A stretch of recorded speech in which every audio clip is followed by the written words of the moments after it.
back going forward there. That's Adrian Devan. Transfers it across now. Again to the centre to Colin Moriarty. Give me back to Brendan Keller. The captain up. Forward there. Ball going inside and goal.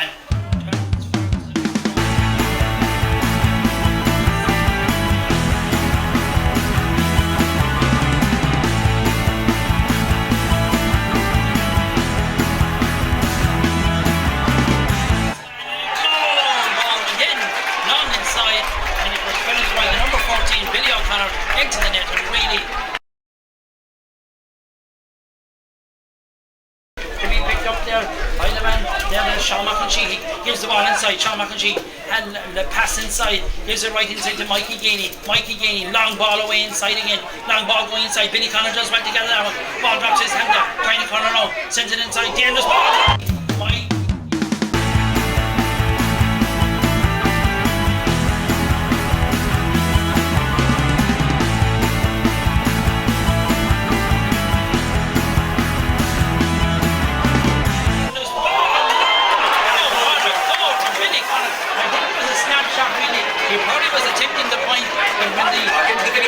Rangers were